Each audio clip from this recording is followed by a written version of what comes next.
Bonjour et bienvenue dans le 3e épisode de la saison 3 de Podcast Sexiste, le podcast qui parle de genre et d'égalité en Corse. Moi, c'est Audrey Royer et aujourd'hui, je suis accompagnée une nouvelle fois que de femmes. Céline Berger, sophrologue, Caroline Cousin, coach professionnel et Ornella Beauté, psychologue clinicienne. Aujourd'hui, nous allons parler émotion, car après l'épisode sur le bizutage et celui sur la phobie scolaire, une question pointe son nez. Comment gérons-nous nos émotions ? Mais qu'est-ce qu'une émotion également ?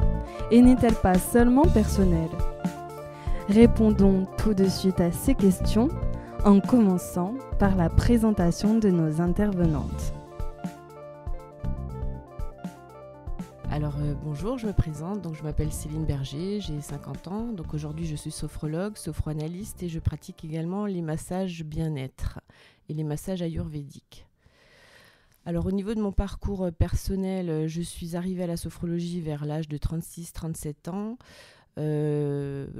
en développement personnel pour moi-même avant d'en faire mon métier, puisque j'avais énormément de crises d'angoisse. Et qu'à un moment donné, je me suis rendu compte que la psychologie et l'analyse, en fait, me limitaient. Donc j'avais compris un petit peu mon histoire de vie, mon passé, mais je me rendais compte que émotionnellement et au niveau de mon corps, j'allais pas mieux. Voilà, donc du coup, en développement personnel, sur plus de 2 ans de formation, où je me suis libérée, j'ai pleuré pendant 2 ans, je me suis vraiment allégée et libérée. Et quand j'ai vu les bienfaits que ça a fait sur moi, dans ma vie, les changements, ma liberté, j'ai voulu le transmettre. Voilà.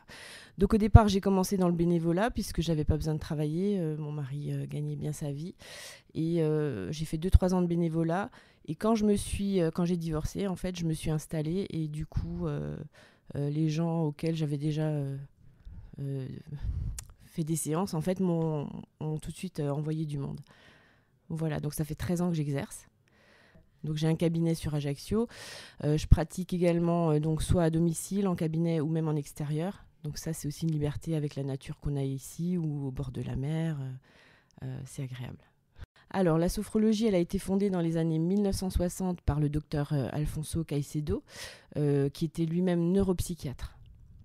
Voilà, donc il s'est inspiré des techniques orientales et occidentales et il a créé donc la sophrologie.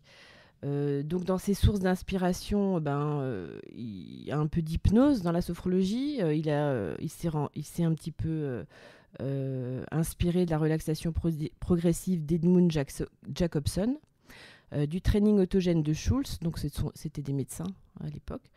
Il y a un peu de yoga, il y a de la méditation zen. La définition exacte que lui-même en donne, c'est l'étude de la conscience en harmonie. Voilà, donc pour faire un peu plus simple, c'est-à-dire que si je suis bien dans mes pensées, je suis bien dans mes émotions. Si je suis bien dans mes émotions, je suis bien dans mon corps. Si je suis bien dans mon corps, je suis bien dans mes émotions et dans mes pensées. Donc en fait, la sophrologie va avoir un aspect vraiment, une harmonisation psychique, émotionnelle et corporelle, voire spirituelle. Voilà. C'est plutôt une philosophie de vie. Et ce que peu de personnes savent aussi, c'est que la sophrologie, c'est une science. Alors une séance se passe, en fait la personne me contacte, donc il faut qu'elle me contacte elle, il ne faut pas que quelqu'un prenne le rendez-vous pour quelqu'un d'autre. Je l'accueille au cabinet, donc première prise de contact, on fait une anamnèse, on écoute la personne, son histoire de vie, son parcours. On lui demande ce qu'elle attend des séances ou de ce qu'elle attend en venant me voir. Et chaque personne va avoir des objectifs et des attentes différentes. Voilà. Donc ça, c'est la première séance où je vais répondre aussi à leurs questions par rapport à la sophrologie. Je leur explique également, suivant leurs problématiques, ce qui peut se passer au niveau de leur corps, surtout notamment par rapport au stress, par exemple. Et ensuite, je vais mettre en place un protocole suivant leurs problématiques et leurs objectifs. Et ensuite, je leur fais toutes les séances de sophrologie, c'est du viventiel. Donc c'est soit debout, assis ou allongé. Et ils se laissent guider par ma voix et on fait un voyage intérieur. Alors c'est lié à tout. En fait, il y a beaucoup de gens qui peuvent avoir des cogitations mentales et qui aimeraient retrouver du calme un petit peu en eux parce qu'ils sont dans une confusion ou submergés par leurs émotions, mais qui sont liées aussi, bien sûr, à des pensées. Il y a des personnes qui viennent parce qu'ils sont malades, qui ont des cancers et puis voilà, qui ont des idées noires. Enfin, il y a vraiment tout type de public, quoi. Bonjour, je m'appelle Caroline Cousin, j'ai 39 ans et je suis coach professionnel depuis à peu près 2 ans. J'ai eu un parcours dans la comptabilité, donc avec les chiffres. J'ai démarré dans un cabinet d'expertise comptable quand je suis revenue après mes études pendant une dizaine d'années. Et suite à 2 grossesses, donc 2 petites filles qui sont arrivées dans ma vie juste avant mes 30 ans, j'ai choisi de changer de voie. Et j'ai passé le concours dans une grande entreprise dans laquelle j'ai été embauchée pour un poste de communicante. Voilà, donc chargée de communication dans une grande entreprise dans laquelle je me suis éclatée. Voilà, j'ai pu libérer ma créativité professionnelle mais aussi personnelle puisque ça m'a permis aussi de démarrer le théâtre. J'ai pris beaucoup de plaisir. Et au bout de quelques années, je me suis un peu ennuyée. Une fois que j'avais bien erré et découvert le poste et découvert l'entreprise, je me sentais plus à ma place. Voilà, donc j'ai demandé à évoluer, sauf que les choses qui m'étaient proposées ne me correspondaient plus, puisqu'on me reproposait des postes plus techniques, chose que je n'avais plus envie. Et du coup, il a fallu que je me questionne. Il y a eu un petit peu de mal-être au travail, puisque je me sentais plus tellement à ma place dans l'entreprise. Et j'ai commencé par un bilan de compétences, j'ai commencé une thérapie, une introspection, donc à me questionner. Et de là est arrivée l'aide. Voilà. Comment aider les gens ? Apparemment, j'étais faite pour aider les gens. Mais ça veut dire quoi, aider les gens ? Ça veut dire beaucoup de choses et en même temps rien, puisque on peut tous aider d'une façon ou d'une autre. Donc, j'ai beaucoup œuvré dans l'associatif en tant que bénévole. Mais je ne voyais pas du tout comment mettre ça dans mon secteur professionnel, dans ma vie professionnelle. Donc j'ai poussé un peu ce bilan de compétences, je me suis beaucoup questionnée, je l'ai aussi vécu dans le corps à travers le théâtre, donc à travers des tournées internationales ou des pièces qui m'ont un peu bouleversée. Et du coup, est arrivé le coaching, voilà, en faisant un moi-même. Voilà, j'ai cherché un coach qui pouvait aider sur la reconversion professionnelle. Et ça s'est très très bien passé. Et en fait, ça se passait tellement bien que j'ai dit, je veux faire la même chose. Ça m'a inspirée. Et c'est ce que j'ai fait. Voilà, donc aujourd'hui, je suis entrepreneur. Je suis coach professionnel. Du coup, je ne suis pas toute seule puisque des personnes ont voulu me rejoindre. Donc, tout s'est fait par les rencontres. Et des personnes qui ont cru dans le projet, qui ont cru aussi en moi et ce que j'amenais, dégageais, m'ont rejoint. Et donc aujourd'hui, on est 14. Voilà, 14 praticiennes, 14 praticiennes du bien-être sur des pratiques différentes, complémentaires. Donc c'est ça, c'est aussi une structure pluridisciplinaire avec des psychologues, une art-thérapeute, sophrologue, diététicienne, nutritionniste, naturopathe, tout un tas de pratiques qui aident les personnes à se sentir mieux. Voilà, c'est vraiment sur le mieux-être et de façon différente. Alors, je m'appelle Ornella Beauté et du coup, je suis psychologue clinicienne. Là, actuellement, je travaille dans un XAPA, donc c'est un centre d'addictologie. Voilà, on accompagne les personnes qui ont différentes addictions. Ça peut être des addictions aux produits, ce qu'on appelle, avec des consommations de substances, d'alcool, de tabac. Et ensuite, on a des addictions comportementales. Donc, c'est tout ce qui est trouble du comportement alimentaire, par exemple le sport, les jeux d'argent, les jeux vidéo, voilà, les écrans. Et ensuite, j'ai une activité en parallèle en libéral où du coup, je suis plus avec les enfants et je fais de la guidance parentale. Moi, je suis psychologue clinicienne. Donc, en gros, les psychologues, c'est ceux qui sont spécialistes du fonctionnement psychique. Après, il y a plusieurs... il y a plusieurs branches. Donc, moi, je suis clinicienne, c'est-à-dire que je fais des psychothérapies. J'accompagne les personnes sur plusieurs séances à comprendre ce qui se passe pour eux, justement à dénouer certaines choses. Il y a des disciplines comme la neuropsychologie, ou alors là, ça va être plus spécialisé dans la neuro, les cognitivistes qui sont, eux, spécialisés dans les cognitions, c'est-à-dire dans les pensées, dans les schémas de pensée, les croyances, etc. Voilà. Et après, tu as plein de disciplines comme ça, développementales aussi, où tu es spécialisé dans le développement de l'enfant, et de l'adulte, la vieillesse, etc. Mais moi, je suis clinicienne, donc c'est-à-dire que j'aborde l'être humain en fonction de son être à part entière. J'ai une approche plutôt globale, donc je dis intégrative, c'est-à-dire que quand je fais une thérapie, j'englobe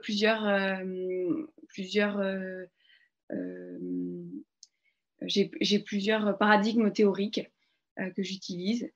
Et en fait, ce que je fais en général, c'est qu'en fonction des personnes, je construis ma thérapie, on va dire un peu sur mesure. C'est-à-dire qu'en fonction de ce qui m'amène, je vais construire quelque chose avec eux. C'est pas moi qui leur apprends quelque chose, c'est je les accompagne, on construit ensemble quelque chose pour qu'ils aillent mieux. Donc voilà, j'englobe donc plusieurs paradigmes théoriques. Je m'appuie quand même sur certains outils, notamment la systémie, donc essayer de voir un petit peu l'être humain dans son environnement, dans sa famille, comment il peut se mouvoir dans la société, comment il s'y intègre. Voilà, ça m'intéresse pas mal. Ensuite, j'ai été formée à la thérapie des états du moi, donc ce qui veut dire qu'en gros, l'être humain est formé de plusieurs états de personnalité, et l'idée, c'est de créer une sorte d'harmonie entre ces états de personnalité, parce que des fois, il y a des déséquilibres. Par exemple, les personnes qui sont un peu traumatisées, elles sont dissociées, et il y a un état de personnalité qui va être un peu fracturé. Donc, l'idée, c'est de rassembler un petit peu tout le monde, voilà, pour que l'être humain soit un peu sain à l'intérieur de lui-même et accède à un certain bien-être. Après, j'aime bien utiliser aussi tout ce qui est philosophique, culturel, sociétal, parce que je pense que l'être humain est quand même pris dans justement le social, quelque chose qui est beaucoup plus grand de lui, dans les phénomènes de masse. Et c'est important de savoir à quel point il est influencé par du coup ce que la société lui inflige au quotidien, dans lequel il s'est construit. Alors, il y a le côté éducatif, mais il y a aussi le côté scolaire et ce dans quoi il a baigné, et qui va du coup influencer ses schémas de pensée et sa construction en tant qu'être et son identité pour plus tard. Quels sont les profils que tu accompagnes, Ornelle ? Au niveau des addictions, et notamment sur les addictions aux produits, je vais avoir plus d'hommes que de femmes. Donc, il y a plusieurs hypothèses par rapport à ça qui expliquent du coup ce phénomène. Alors, où ce serait que les femmes sont plus pudiques vis-à-vis de leur consommation ou gèrent toutes seules et du coup ne veulent pas de prise en charge. Donc, du coup, elles se cachent un petit peu. Ou alors, il y en a moins aussi. Comme c'est un peu moins accepté dans la société, par exemple, je prends l'exemple de l'alcoolisme, c'est plus qu'un homme boit, on va dire que c'est beaucoup plus acceptable qu'une femme qui boit beaucoup. Donc du coup, est-ce que c'est parce que les femmes elles consomment plus toutes seules et du coup elles vont pas forcément essayer de chercher des solutions à l'extérieur, elles vont se gérer toutes seules, ou alors est-ce qu'elles consomment moins? Voilà, c'est un peu le questionnement qu'on peut avoir. Mais en effet, pour tout ce qui est substance, j'ai beaucoup plus d'hommes que de femmes. Par contre, tout ce qui est trouble du comportement alimentaire, je vais avoir quand même plus de femmes que d'hommes. Au niveau de tout ce qui est... Alors, dans les troubles du comportement alimentaire, j'appelle ou les crises de compulsion avec de l'hyperphagie, voilà, des crises de boulimie, ce qu'on appelle. Et après, il y a l'autre aspect, c'est-à-dire anorexie. Là, on va avoir beaucoup plus de femmes. Et après, je dirais que même au niveau de ma clinique chez les enfants, j'ai plus de petits garçons que de petites filles. Alors, c'est souvent... moi, je traite souvent des troubles du comportement... voilà, où les enfants ils ont un peu des difficultés à gérer leur impulsivité, leurs émotions. Du coup, voilà, j'essaie d'accompagner les parents dans ces problématiques-là. Voilà, mais j'ai plus de petits garçons que de petites filles. Nous avons découvert nos intervenantes qui exercent dans des domaines d'activité différents. Ce qui les lie, eh bien, ce sont les émotions. leur compréhension, leur appréhension et leur gestion. Mais alors, qu'est-ce qu'une émotion, Céline ? Qu'est-ce qu'une émotion ? Alors, moi, je dirais une émotion, en fait, c'est comme une vague, un ressenti subite qu'on ressent en soi. Alors, bien sûr, ça peut être une agitation qui est causée par un sentiment. Et je dirais même que pour moi, l'émotion, c'est vraiment la vie qui circule en nous. Parce qu'il y a des personnes qui parlent d'émotions positives, d'émotions négatives. J'aime pas trop ces termes-là. Parce que je dirais, non, l'émotion, elle est, c'est tout. Pour moi, c'est la vie qui circule en nous. Des fois, on peut être colère, des fois, on peut être joie, des fois, on peut être dans la peur, on peut être amour aussi. Et c'est pas parce qu'on a été colère qu'on ne peut pas être autre chose, quoi. Pour moi, c'est la vie. Donc, c'est un témoin, en fait, de ce qui va se passer à un moment donné en soi, lié à des stimuli. Donc, ça peut être des stimuli extérieurs liés à l'environnement, mais ça peut aussi être, effectivement, même si on est chez soi tranquille, d'un coup, on peut ressentir une émotion de peur ou une forte angoisse qui peut être liée à une pensée consciente ou inconsciente. Oui, c'est un mouvement. Pour moi, une émotion, c'est un mouvement, un signal d'alarme qu'il faut écouter. Alors, beaucoup de gens ne l'écoutent pas, n'en ont pas conscience non plus. Donc il y a 6 émotions de base. Donc il y a la joie, la colère, la tristesse, la peur, le dégoût et la surprise. Et ensuite, de ces émotions de base peuvent découler donc d'autres émotions secondaires comme la honte, l'ennui, la sidération, la jalousie, etc. Et toi, Caroline, comment définirais-tu une émotion ? Alors, les émotions sont les mêmes, elles sont universelles. C'est un signal que notre corps nous envoie face à un événement, face à une situation.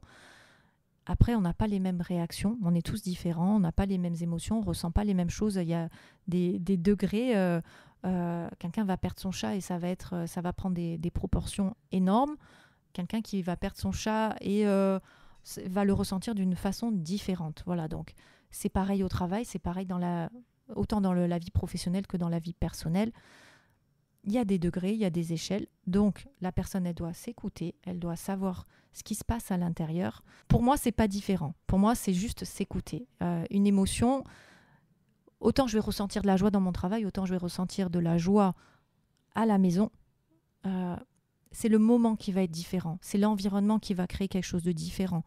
Donc, que je puisse ressentir de la joie, de la colère, que ça soit dans la vie personnelle ou dans la vie professionnelle, c'est de pouvoir l'écouter, le verbaliser. Voilà, je ressens ça à ce moment-là. Et qu'est-ce que ça provoque en moi ? Et quel comportement ça va apporter ? Souvent, quand il y a un décalage, j'arrive pas à ressentir, je ne comprends pas ce qui m'arrive. Du coup, le comportement, il n'est pas adapté à ce que je ressens parce qu'on n'a pas écouté ce qui se passe à l'intérieur de nous. Quand on écoute, qu'on ressent les choses dans notre corps, on est capable d'envoyer une pensée qui va être positive ou négative, et en tout cas de choisir le comportement qui est le plus adapté à la situation. Donc, comme on peut réagir dans la vie perso, on réagit aussi dans le milieu professionnel. Voilà. On n'est pas des robots, donc on écoute notre corps et du coup, on envoie le comportement qui est nécessaire pour se retrouver, une fois qu'on est en communauté, en collectif, pour que le comportement il soit adapté. Et toi, Ornella, d'un point de vue psychologique ? Une émotion, ça englobe plusieurs particularités. Elles se caractérisent, elles ont plusieurs composantes. C'est-à-dire qu'elles ont une composante physiologique, donc c'est-à-dire que par exemple tu es triste, tu vas te mettre à pleurer. Elles ont une composante neurologique, tu vas avoir des hormones comme tout ce qui est dopamine, sérotonine, etc., qui vont déclencher les comportements émotionnels, physiologiques par exemple, ou en tout cas la sensation. Quand tu identifies que tu es dans une émotion, c'est parce que ton corps t'envoie une information hormonale comme quoi tu es dans cet état-là. Après, tu as expérientiel, c'est-à-dire comment tu vas vivre. C'est-à-dire que d'une personne à l'autre, ils ne vont pas du tout vivre la même chose au niveau émotionnel. On va vivre le même événement et pour autant, ça va être complètement différemment ressenti. C'est-à-dire, il y a des gens qui vont ressentir de manière beaucoup plus intense que d'autres. Après, tu as tout ce qui est cognitif, donc c'est-à-dire qu'est-ce que tu vas associer à ton émotion, donc qu'est-ce que tu vas associer comme pensée, et l'aspect comportemental, donc c'est-à-dire qu'est-ce que tu vas du coup initier comme comportement derrière ton émotion. c'est au niveau expérientiel, donc il y a différents taux d'intensité. Et ce que tu peux gérer en fait en thérapie, c'est pas le taux d'intensité parce que toi, tu vas toujours le ressentir pareil. Par contre, c'est comment tu vas gérer en fait l'émotion. C'est comment tu vas pouvoir avoir une gestion un peu différente et pouvoir du coup un peu abaisser cette intensité. Mais sinon, je dirais que le premier jet émotionnel que tu vas ressentir, il sera toujours le même. Et du coup, dans l'émotion, tu as aussi l'aspect cognitif et comportemental. Donc, tout ce qui est cognitif, c'est ce que tu vas associer comme pensée à l'émotion. Et comportemental, c'est ce que tu vas initier derrière une émotion comme comportement, comme mouvement, comme réaction. Et en fait, la façon dont tu vas réagir aux émotions, ça arrive un petit peu dans l'enfance, je pense. C'est-à-dire que quand tu es tout petit encore, les émotions s'expriment de manière très primaire et il y a pratiquement toujours une décharge physiologique. Un enfant, il est content, il va rire, il va crier, il va être excité, du coup il va aller dans tous les sens. Et ensuite, il va pleurer, il va tout de suite exprimer son émotion. Et après, au fur et à mesure qu'ils grandissent, en fait, les parents commencent à les inscrire dans justement le savoir, le langage, dans l'espace et aussi dans le genre. Et c'est à ce moment-là, du coup, que les émotions vont un peu se différencier, je pense, d'un petit garçon à une petite fille. Et on va avoir, du coup, par exemple, chez un petit garçon, je sais pas, ça dépend pourquoi, hein, il va se faire mal, spontanément, oui, mais c'est bon, là, tu n'as pas besoin de pleurer, les garçons, c'est fort, là, ça a des gros muscles, voilà, on va les inscrire là-dedans assez facilement. Alors que je pense que la jeunesse des émotions, elle est la même pour les enfants, pour les garçons et les filles, c'est-à-dire que quand ils sont bébés, ils ont la même façon, la même manière de s'exprimer. Mais dès qu'ils sont inscrits dans le savoir et dans leur connaissance, ils vont commencer à s'inscrire dans leur schéma qui vont se construire par rapport à leur éducation, par rapport à la société, à l'éducation scolaire aussi, pédagogique. Voilà. Et à ce moment-là, le traitement émotionnel d'un genre à l'autre va commencer à se différencier.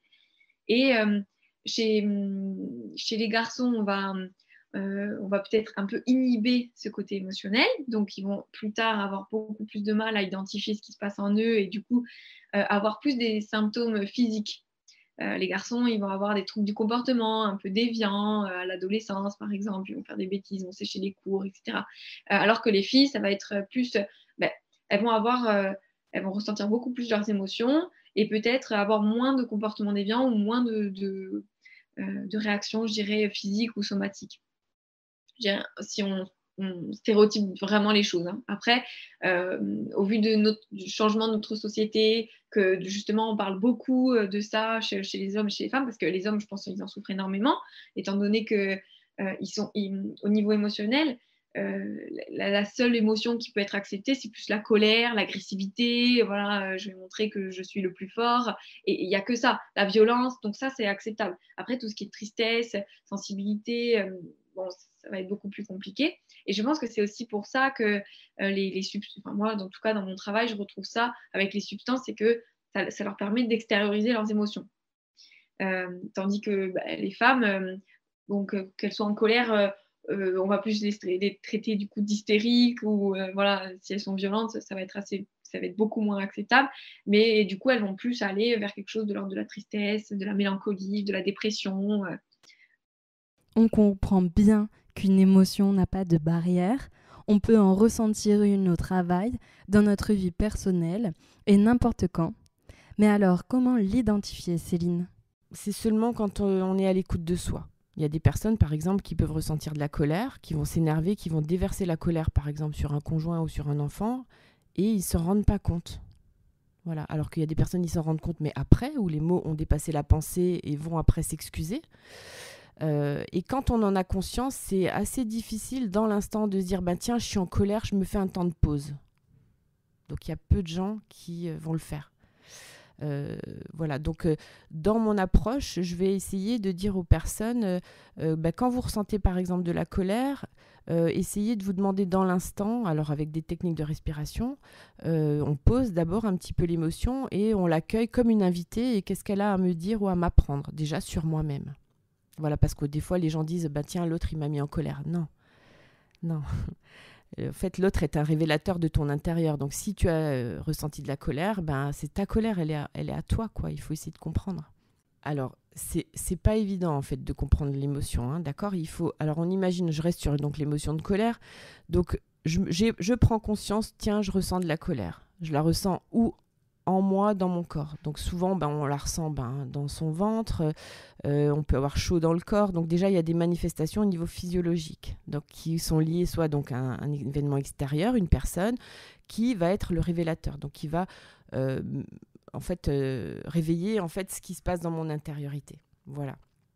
Une fois que je ressens cette colère, je vais me dire, tiens, je l'accueille, donc comme une invitée. Donc ça, c'est les gens qui en prennent conscience. Hein. Je peux déjà faire quelques respirations juste pour me concentrer sur ma respiration, sur mon corps, pour me calmer un petit peu.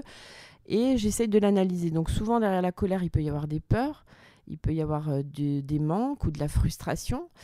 Et là, on va commencer donc un travail d'analyse, une introspection personnelle pour mieux comprendre son fonctionnement. Voilà. Une émotion peut cacher effectivement plusieurs sentiments, plusieurs émotions secondaires. Donc là, par exemple, si quelqu'un ressent de la colère et elle n'en a pas conscience, elle va se laisser guider par sa colère, par exemple, et elle va la déverser sur une autre personne.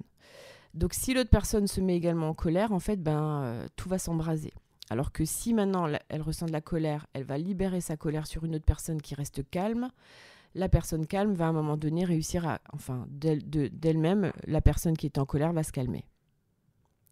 Donc l'idéal, ce serait de ne pas s'identifier et de ne pas se laisser guider par la colère. D'où le travail de maîtrise de soi et de vraiment la comprendre, l'analyser et surtout la gérer. Enfin, la gérer ou la maîtriser, en fait. Alors, pour ne pas se laisser guider par une émotion de colère, par exemple, donc, je conseille en premier d'abord un temps de pause. Ou même que ce soit, par exemple, de la peur ou de la tristesse, on va libérer, en fait, l'émotion. Par exemple, vous êtes au bureau, votre collègue est désagréable avec vous et ça vous met en colère. Si vous gardez la colère en vous et que vous la ressassez et que vous-même vous n'êtes pas bien, déjà vous allez déclencher un stress et vous allez déclencher l'hormone du cortisol dans votre corps qui va rester 4-5 heures dans votre corps.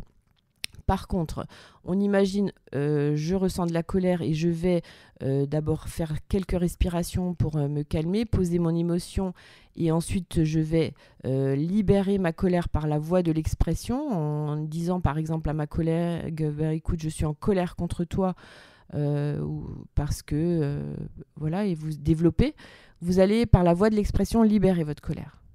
Donc là, elle ne va pas rester imprégnée en vous. Parce qu'une émotion qui ne s'exprime pas, en fait, s'imprime dans le corps.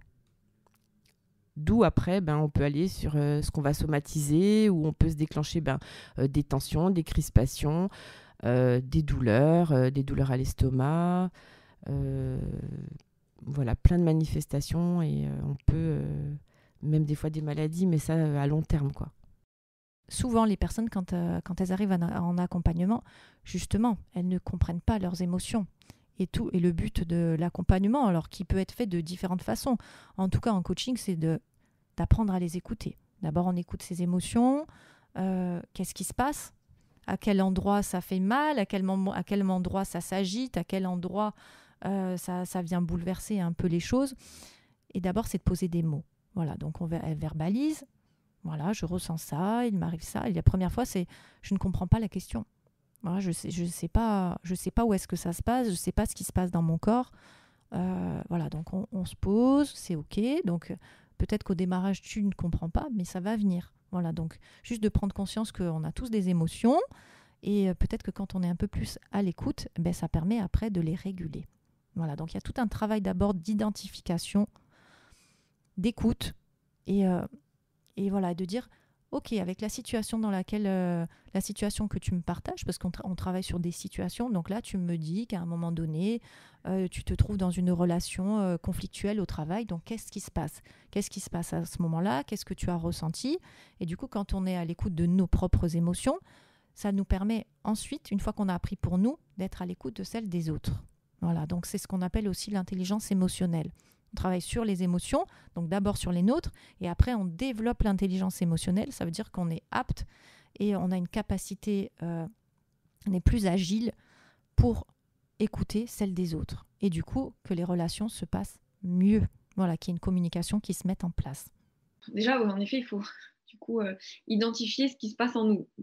Quand il y a une émotion, il faut l'accueillir, tout simplement. Après, tu as des gestions, je dirais, à court et à long terme. À court terme, c'est pour ça qu'on va avoir des comportements assez impulsifs, c'est-à-dire je me sens pas bien, ben, je vais aller manger. C'est-à-dire qu'en fait, le cerveau, il fait un amalgame. C'est-à-dire que quand il a faim, il se sert à manger et du coup, l'inconfort, je dirais, interne peut s'apaiser et s'atténuer. Et il se dit, par exemple, pour gérer une émotion, la dernière fois que j'avais un inconfort, bah, je peux faire exactement le même comportement. Et du coup, je vais aller et manger. Et c'est pour ça qu'on arrive sur des compulsions alimentaires. L'idée, c'est de ne pas aller sur cette impulsivité-là et d'avoir un comportement qui va décharger directement l'émotion, qui en plus sur le long terme ne va pas du coup la soigner, hein, ne va pas la prendre en charge, ça ne va pas du tout aider. Il y a plusieurs aspects. Alors, où on agit sur l'aspect physiologique. Donc, c'est pour ça qu'en ce moment, on parle beaucoup de respiration, de méditation, de yoga. Tout ça, ça permet en effet de se recentrer, de pouvoir avoir tout de suite, parce que par exemple, quand on est nerveux, on va augmenter le rythme cardiaque, augmenter la respiration, la tension artérielle, etc. Donc, l'idée avec une réponse physiologique, c'est de promouvoir quelque chose de l'ordre de la respiration qui va permettre de calmer le système interne. Donc, voilà, ça, c'est des choses qu'on essaie de mettre en place. Après, on a tout ce qui est traitement au niveau cognitif et au niveau des pensées. Du coup, ça peut être sur le moment de se décaler un peu. Parce qu'en fait, l'être humain, comme j'ai dit au début, voilà, il a ses émotions qui n'ont pas de filtre et qui s'expriment dans tous les sens quand il est petit. Et plus ça va aller, plus, en gros, l'appareil, les parents vont essayer de lui créer un appareil pour gérer ses émotions et que ça prenne du sens. Et donc, il va garder ces schémas, on va dire, de traitement émotionnel un peu toute sa vie, jusqu'à l'âge adulte. Et il va être un peu enfermé dedans aussi. Donc, du coup, il va être enfermé dans ses propres schémas, mais aussi dans les schémas un peu genrés. C'est-à-dire qu'un homme qui va avoir une émotion, il va être mal, il va faire il va peut-être plus la laisser de côté et aller faire autre chose. Tandis qu'une femme, elle va peut-être plus l'accueillir et être un peu, pouvoir plus s'identifier. En gros, les hommes vont peut-être plus fuir, alors que les femmes vont être un peu plus face à leurs émotions. Et en parler et pouvoir les mettre en mots. Et l'idée, c'est que les hommes vont aussi plus extérioriser le problème. Au niveau émotionnel, ils vont être plus attribuer en fait leur problème à une cause externe. Donc, du coup, ils vont pouvoir du coup les mettre à distance en disant c'est cette personne et du coup je vais peut-être potentiellement décharger sur lui, mais sinon je ne vais pas me remettre en cause. Alors que les femmes, elles vont beaucoup plus se remettre en question et pour gérer ces émotions-là. Pour se décaler, l'idée c'est de prendre conscience de ses propres schémas de traitement émotionnel dans un premier temps, de voir comment on se fait ces automatismes-là, si on a cette tendance à mettre la cause sur les autres, voilà, et de pouvoir un peu modifier ses croyances. Alors, il y a des personnes qui arrivent à le faire toutes seules. Donc, du coup, l'idée, c'est, par exemple, on va avoir une émotion, on va peut-être réussir à se dire, bon, là, c'est ma peur, en fait, qui est en train de parler, donc je peux m'en décaler, c'est pas totalement moi, c'est pas objectif, je suis en train de me construire un scénario qui n'a rien à voir avec la réalité, et du coup, je vais pouvoir, en fait, instaurer un sorte de dialogue interne pour, du coup, me calmer. Après, il y a des personnes qui vont juste appeler une amie ou alors en parler au psychologue, voilà, pour débriefer un petit peu de la situation, la décortiquer et pouvoir avoir une sorte de mettre du sens en fait sur la situation pour pouvoir la digérer plus facilement. Et en fait, c'est ça, c'est qu'on va tous être un peu enfermés dans notre prisme. Alors, dès qu'on peut en parler à quelqu'un, du coup, ça va peut-être pouvoir ouvrir un peu ce prisme-là et avoir une vision un peu différente de la situation et baisser en charge émotionnelle, du coup.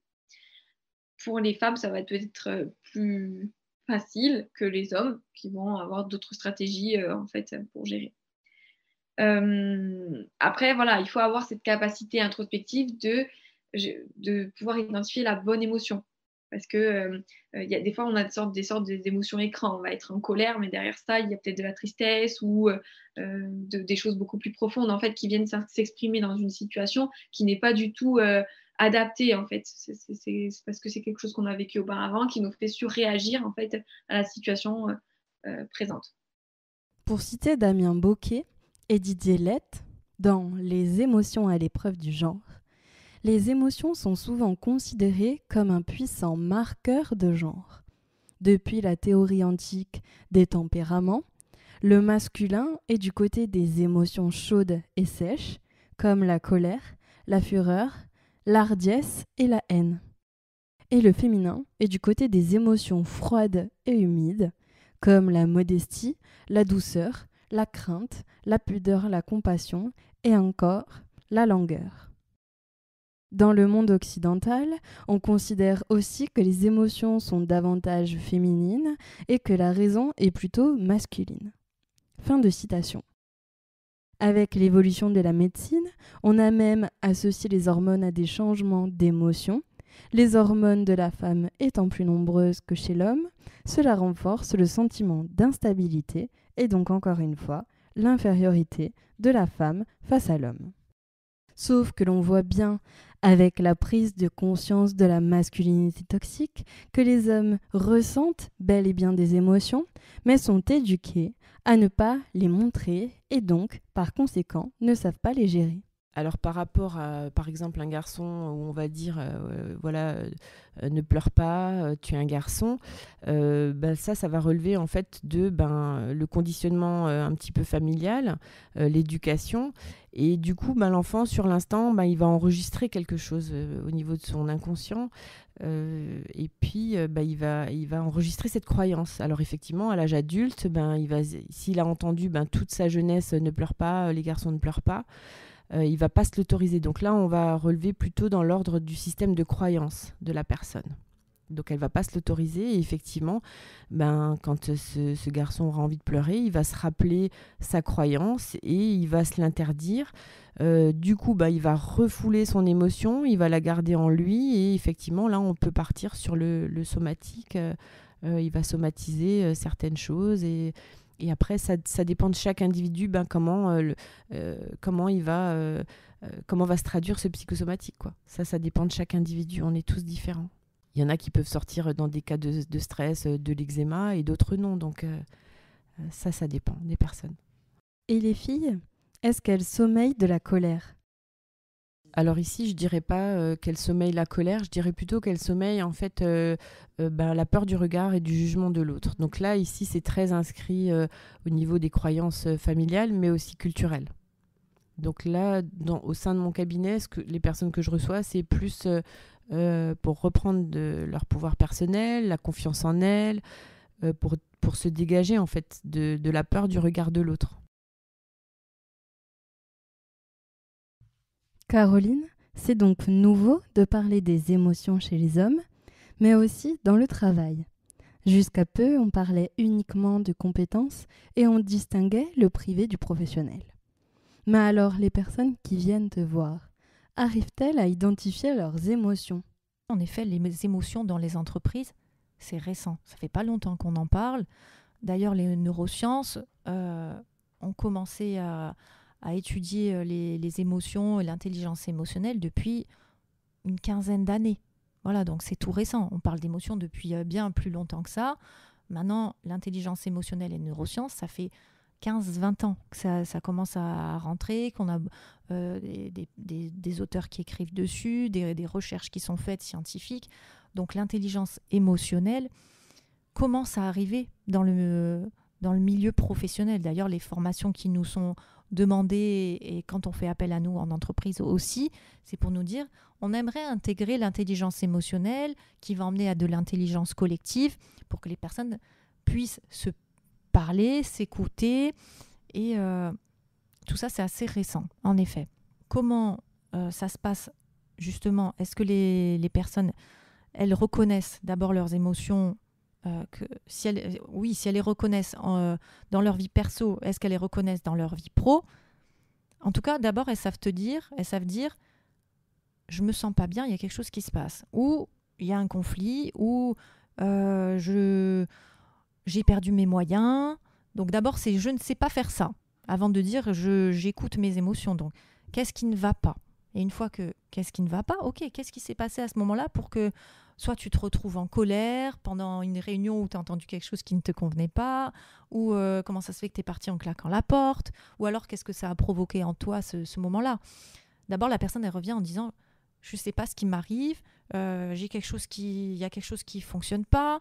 Donc souvent, on a tendance à envoyer la problématique sur l'environnement ou sur les personnes qui nous entourent. Ça s'est pas bien passé avec mon chef et je ne sais pas dire pourquoi. Voilà. Donc, avant toute chose, on étudie d'abord ce qu'elle a envie de nous dire. D'accord, qu'est-ce qui se passe? Ok, d'abord la situation. Eh bien, qu'est-ce que tu as ressenti à ce moment-là? Qu'est-ce que vous avez ressenti à ce moment-là? Ah, drôle de question. Qu'est-ce qu'on ressent? On est dans une culture, enfin en tout cas, moi ce que je ressens depuis que je suis petite, on m'a pas souvent posé la question de ce que je ressentais. C'est assez récent. Voilà, encore moins dans le travail. Qu'est-ce que je ressens? Qu'est-ce qui se passe? Comment tu vis les choses, même dans le corps? C'est vrai que c'est des questions difficiles. Donc il faut d'abord que la personne, elle intègre la question. Et j'avoue que c'est quand même, pour moi, dans les personnes que j'accompagne, plus facile avec les femmes. Les femmes savent dire à quel moment, à quel endroit ça bloque. Est-ce que c'est à la poitrine? Est-ce que dans la gorge, j'ai la gorge qui est nouée? Les hommes, quand on leur pose enfin, en tout cas, les hommes que j'accompagne, quand je pose la question, qu'est-ce que vous ressentez? Qu'est-ce qui s'est passé? Qu'est-ce que vous avez ressenti à ce moment-là? Le ressenti ne leur parle pas du tout. Mais alors, pas du tout. Il y a encore un énorme fossé. Donc, je transforme un peu la question. Qu'est-ce qui s'est passé à ce moment-là dans votre corps? Est-ce qu'il y a des choses qui vous ont un peu bouleversé, chamboulé? C'est pas du tout le même discours. Une femme va vraiment dire oui, à ce moment-là, j'ai ressenti ça dans mon corps. J'ai un blocage au niveau de la poitrine, donc je sais que ça fait mal et du coup, j'ai pas exprimé, ça a bloqué carrément à la poitrine. J'ai pas exprimé ce que je ressentais. Donc, je me suis sentie un peu agressée ou j'ai senti des mots qui ne me convenaient pas et j'ai pas pu le dire. Je l'ai gardé en moi. Voilà, donc en fait, elle va apprendre à écouter. Ok, donc j'ai eu ce blocage au niveau de la poitrine. Là, elle le formule en séance de coaching. Donc, nous, on va dire ok, donc maintenant tu sais que quand tu as entendu ces choses-là, ces mots ne t'ont pas fait du bien, qu'est-ce que tu aurais envie de faire? Ou qu'est-ce que tu aurais envie de dire? Qu'est-ce que tu aurais envie de partager? Et là, la personne va dire, oui, c'est vrai qu'à ce moment-là, en fait, là, je ressens un blocage, mais moi, j'aurais eu envie de dire que ça ne me plaisait pas, ça ne me correspondait pas. Et puis donc, ok, donc qu'est-ce que tu aimerais faire la prochaine fois? Qu'est-ce que tu aimerais dire? Est-ce que tu aimerais avoir une discussion? Voilà, donc en fait, c'est tout un apprentissage. C'est pas inné l'intelligence émotionnelle, hein, ça s'apprend. Donc c'est des choses qui commencent à être enseignées à l'école.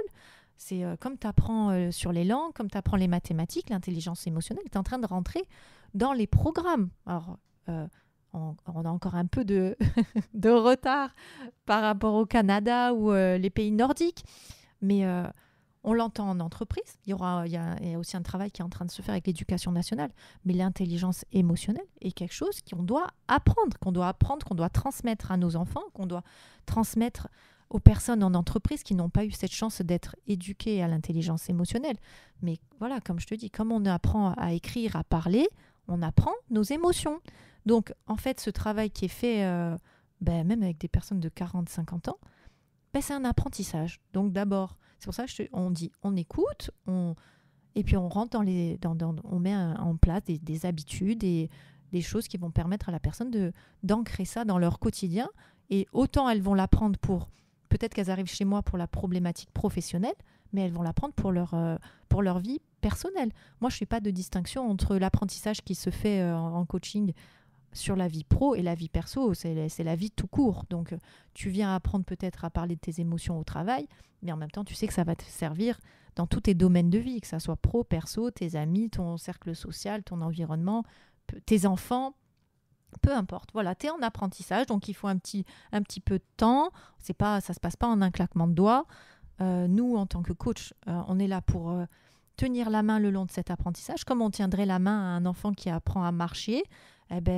On est à leur côté et à un moment donné, c'est de pouvoir prendre son envol, ou en tout cas de leur lâcher la main, de dire ça y est, vous avez les clés, tu as les clés pour maintenant être autonome et responsable sur tes émotions. Tu en fais ce que tu veux, voilà, et les comportements vont être adaptés. C'est toi qui vas choisir les comportements qui vont être en lien avec ce que tu ressens, voilà. Donc c'est un apprentissage, voilà, qui peut être fait tout au long d'une vie, et on continue à travailler et à apprendre de nos émotions chaque jour, voilà. Donc pourvu que ça rentre dans les ministères très rapidement, j'espère, pour qu'on entende cette voix de l'intelligence émotionnelle. En fait, l'émotion, elle est propre en fait à chaque individu. Donc, elle est subjective à chaque individu. Elle va arriver comme ça. Donc, on ne peut pas mettre dans un cadre. Elle va arriver comme ça, en fait. Et pareil, pour ce stress, il y a des personnes qui sont sujettes à un stress plus élevé, d'autres qui vont, si on regarde les moines bouddhistes, vous voyez bien qu'ils ne sont pas du tout stressés. Ils vont être même dans des émotions, dans une bonne gestion de leurs émotions, et souvent ça va être neutre. Donc eux, ils arrivent à ça, qu'on va leur dire par exemple tu es le meilleur ou tu es le plus nul, et ils vont même avoir en eux, dans leur corps, une neutralité émotionnelle, puisque ils se connaissent, ils savent qui ils sont. Il n'y aura aucun impact physiologique en fait. Après, chaque individu, voilà, c'est vraiment chaque personne, suivant comment elle va réagir, quoi. On ne peut pas mettre une émotion dans une case positive ou négative, homme ou femme, ni même associer un domaine d'activité ou un âge à une émotion. On apprend à s'écouter et à s'adapter. Voilà, dans l'apprentissage des émotions, donc de l'intelligence émotionnelle, il y a aussi, quand on apprend à écouter ses émotions, on développe nos capacités d'adaptation. Voilà, donc quand tu commences à comprendre ce qui se passe à l'intérieur de toi, en effet, c'est là que tu commences à te dire, en effet, il y a quelque chose qui ne correspond plus, qui ne va plus, ou je ne me sens plus à ma place. Donc, tu sais peut-être pas dire au moment où tu es en mal-être et où vraiment où tu ressens ce brouillard, tu passes par le désert et tu te dis, bon, qu'est-ce qui se passe ? Est-ce que ça vient de la vie est-ce que ça vient de mon couple ? Est-ce que ça vient d'une surcharge de travail ? Ou est-ce que je m'ennuie ?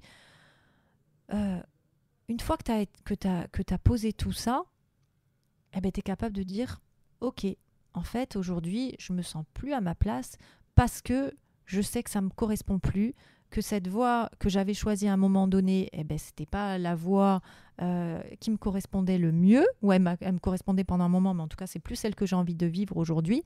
Donc, je vais aller à la recherche de cette voie. Et c'est en t'écoutant, c'est en s'écoutant qu'on peut trouver, comme j'ai dit, nos aspirations, nos besoins. Si tu mets un filtre ou un masque devant toi et que tu ne ressens rien, tu peux rouler toute ta vie comme ça et te dire, bon, voilà, j'ai fait 40 ans de ma vie, la même entreprise, ça me correspond, c'était très bien comme ça, tu ne te poses pas de questions. Voilà, et puis, si tu commences à t'écouter, si tu commences à te questionner, ok, est-ce que c'est vraiment de ça dont j'ai envie ? Est-ce que c'est de cette façon-là que j'ai envie de bosser ? Est-ce que c'est là que je vais trouver ma raison de me lever le matin ? Parce que c'est ça aussi, c'est de dire que les personnes qu'on accompagne, c'est quand vous arrivez et que vous dites oh, j'en peux plus, j'arrive plus à me lever le matin, j'ai plus la force d'y aller, mon corps il dit stop. L'accompagnement il permet de dire ok, moi j'ai envie qu'à la fin de l'accompagnement, vous puissiez dire ça y est, j'ai trouvé ce qui va me donner envie de me lever le matin, ma raison d'être, ma raison de vivre en fait. Je fais juste le parallèle avec l'ikigai parce que c'est important aussi de parler de ça. L'ikigai, c'est un concept japonais qui a été étudié et qui est sorti d'une région japonaise où les personnes vivent le plus longtemps au monde. Voilà, donc il y a énormément de centenaires et donc on s'est posé la question à un moment donné, pourquoi ces personnes vivent si longtemps et spécifiquement dans cette région ? Est-ce que c'est l'environnement ? Puis ils sont sur une île comme nous, donc on pourrait être un peu dans les mêmes conditions, mais c'est pas le cas. Donc qu'est-ce qui se passe ? Et en fait, ces personnes, quand elles ont été interrogées, on a compris qu'elles travaillaient toute leur vie. Et quand on leur a parlé de ce rapport au travail, elles nous ont dit « Mais non, nous, on n'a pas la retraite, on estime que c'est pas un travail. » Ah, d'accord, alors qu'est-ce que c'est pour vous ? C'est c'est une passion, c'est plus qu'une passion. En fait, c'est ma raison de me lever le matin. Et puis donc, si j'ai plus ma raison de me lever le matin, j'ai pas de raison d'exister. En fait, elles considèrent que en se levant le matin, elles vont faire quelque chose qui leur plaît, qui leur correspond. Pourquoi arrêter cette raison de vivre? Donc, le concept, il a été créé autour de ça et de dire, si tu veux te lever tous les matins, alors c'est pas dire qu'on va se lever tous les matins avec le sourire et l'énergie, parce qu'il y a des choses qui nous entourent qui sont aussi difficiles. On a des difficultés de la vie, des obstacles à traverser. Mais en tout cas, si je sais que j'ai envie d'y aller, ce concept, il a été mis en place pour que, ok, on va trouver ce qui te plaît, ce que tu aimes, ce qui te passionne, ce qui correspond au monde aussi. Voilà, donc c'est un mix de ce que je sais faire, ce que j'aime faire et ce dont le monde a besoin. Voilà, donc le but, c'est que les personnes sorties d'accompagnement, elles aient leur ikigai et qu'elles puissent se dire, voilà, aujourd'hui, je sais ce qui me donne envie de me lever le matin et donc j'ai retrouvé la joie et l'enthousiasme pour y aller. Et donc le travail qui va correspondre à cet ikigai. Voilà. Et tout ça est lié aussi aux émotions et à ce que je ressens par rapport au monde qui m'entoure. Moi, j'explique ça souvent à mes patients. On a un cerveau intellectuel, un cerveau émotionnel et un cerveau instinctuel. Donc, c'est-à-dire que y a un cerveau qui va nous permettre de raisonner, l'autre qui va nous permettre de ressentir et l'autre qui va nous permettre d'agir. Et si ces trois ne sont pas vraiment connectés, alors il va y avoir un déséquilibre qui va s'opérer et des comportements qui ne vont pas être forcément adaptés et qui vont nous faire souffrir. Et le cerveau émotionnel ne passe pas toujours par l'intellectuel. Et je dirais que l'intellectuel, c'est ce qui est à peu près conscient, et le cerveau émotionnel et instinctuel, c'est pas toujours conscient. Donc, il faut pouvoir reconnecter ces parties, et je pense que les approches du coup psychocorporelles, les activités physiques, l'art, les choses qui nous font vivre des sensations, c'est comme quand on écoute une musique, par exemple. On va vivre l'émotion alors que on n'est pas forcément dans une situation particulière, mais on va quand même ressentir l'émotion derrière la musique. On va vivre le film comme si c'était nous, mais alors que non, c'est tout simplement parce que ce qu'on peut voir nous faut ressentir en fait les choses à l'intérieur de nous. Et je pense que ça nous fait beaucoup de bien. Ça peut nous faire vraiment beaucoup de bien pour extérioriser les émotions et pouvoir un peu, pas forcément du coup mettre des mots, mais mettre un ressenti. Et mettre le ressenti, ça va être juste de pouvoir un peu décharger ça. Les émotions sont bien soumises aux stéréotypes de genre et pourtant n'ont pas de barrière et touchent tout le monde. On apprend à les identifier, à les appréhender, à les traiter et mieux les gérer. Que l'on soit une femme, un homme, non-binaire ou gender fluid. Écoutons-nous, écoutons notre corps et notre tête, mais ça, c'est en théorie. Mais en pratique, comment on sort des stéréotypes de genre, Ornella ? Au niveau de la parentalité, et enfin, d'essayer de moins genrer du coup les comportements des petits garçons, des petites filles, d'avoir une approche un peu plus commune à l'appréhension des émotions pour que après les garçons ne soient pas en difficulté finalement pour identifier et appréhender leurs propres émotions plus tard, parce que je pense que c'est pour ça qu'on arrive à des comportements où il y a beaucoup plus de déviance, de délinquance, et tout ce qui est violence conjugale, c'est souvent identifié chez les hommes, mais parce que du coup, il y a vraiment ils ont une carence au niveau affectif qui est très très développée, et bon voilà, si on essaye peut-être d'être un peu plus attentif à ce qui se passe pour tout le monde, que ce soit fille ou garçon, ça va nous permettre, chez les garçons, d'avoir une meilleure appréhension de leur monde émotionnel, et chez les filles peut-être d'avoir quelque chose de beaucoup plus modéré et beaucoup moins chargé, puisqu'elles n'auront que leurs émotions à elles et pas à se prendre toutes les émotions des autres avec elles. Est-ce que l'éducation pourrait aider à mieux gérer ses émotions et les comprendre, Céline ? Alors oui, l'éducation pourrait aider si dès tout petit, le parent peut être à l'écoute de l'enfant, l'autoriser finalement, par exemple s'il est en colère, l'autoriser à libérer sa colère, ou bien lui dire voilà, tu as le droit d'être en colère. Par exemple, si nous on est dans le salon, on est tranquille et puis que l'enfant il se met en colère, de lui dire voilà, tu as le droit d'être en colère, mais va alors dans ta chambre, tu vas libérer ta colère, voilà, et tu reviens quand tu es calmé. Donc là, on ne va pas rentrer dans un système de punition. Je te punis dans ta chambre, on laisse la porte ouverte. Tu vas calmer ta colère et quand tu es en colère, tu vas dans ta chambre et quand que tu as réussi à te calmer, tu reviens parce que moi là, je suis dans mon salon, je suis en train de lire, c'est mon espace, j'ai envie d'être tranquille. Donc ça, on peut par la discussion. En l'expliquant aussi à l'enfant, on peut arriver par cette éducation, effectivement, parce que quand l'enfant est en colère, si on essaye de le gronder ou d'essayer de le réconcilier, il va jamais, il n'apprend pas à gérer lui-même sa colère. Donc ça, c'est assez intéressant. Si tout petit, de lui-même, il va le gérer, ça l'aidera à l'âge adulte aussi. Passons à la note positive de fin. Quelle est la tienne, Caroline ? La note positive, pour conclure, c'est que les émotions sont à la portée de tous.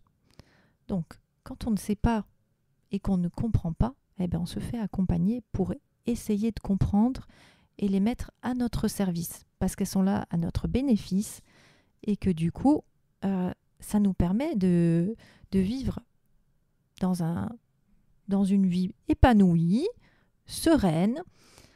Ça ne veut pas dire qu'on va occulter les difficultés et les obstacles, mais en tout cas qu'on va savoir les traverser plus facilement. Donc, les émotions sont nos alliés, donc on se sert d'elles comme nos alliés, qu'elles soient, que ce soit la joie, la colère, la peur, peu importe, la fierté, tout ça, font qu'elles doivent être à nos côtés et pas sous le couvercle ou pas cachées ou enfouies. Elles sont là pour nous. Voilà, donc... merci à toutes les entreprises, merci au Covid, merci à tous les auteurs, merci au gouvernement qui est en train de faire rentrer les émotions, l'intelligence émotionnelle dans notre quotidien. Et les émotions sont là pour tous. Ta note positive de fin, Ornella ? Pour ma note positive, alors, je dirais que c'est important de faire confiance à ces sensations profondes, à ce qui nous anime. Et souvent, ce sont des choses auxquelles on n'a pas besoin en fait, de réfléchir, on n'a pas besoin de mettre des mots dessus. On sait que c'est les bonnes choses. Des fois, il n'y a pas besoin de décrire, de conceptualiser. Juste, c'est quelque chose qu'on sait à l'intérieur de nous. C'est une évidence et c'est ça qui va nous conduire à faire telle activité, à rester avec telle personne et à être dans le moment. Et la tienne, Céline ? Alors, ce que j'ai noté pour la note positive de fin, donc je me suis dit, tiens, si chacun de nous accueille et comprend mieux ses émotions, son fonctionnement, donc avec une meilleure connaissance de nous-mêmes, je pense que nous serons donc des êtres plus apaisés et sereins, et certainement plus tolérants, et donc capables de relations avec l'autre plus apaisées et plus harmonieuses. Ça, c'est ce que je pense vraiment.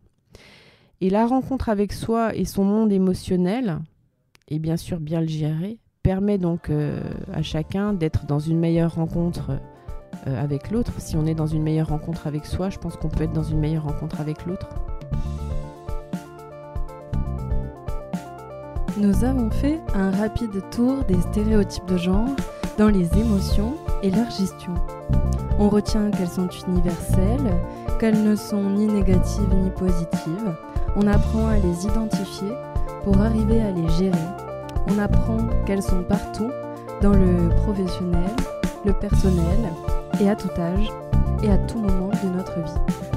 Alors, que vous soyez un homme, une femme, non-binaire, que vous soyez cisgenre, transgenre, hétérosexuel, homosexuel, asexuel, transsexuel, queer, bisexuel, pansexuel, les arguments énoncés n'excluent et ne discriminent en rien la personne que vous êtes.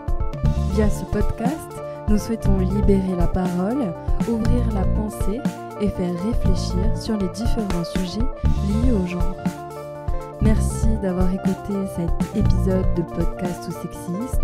Je vous donne rendez-vous le mois prochain pour le dernier épisode de l'année 2022. En attendant, suivez-nous sur les réseaux sociaux, Facebook, Twitter, Instagram et LinkedIn à Podcast ou Sexiste. À très bientôt.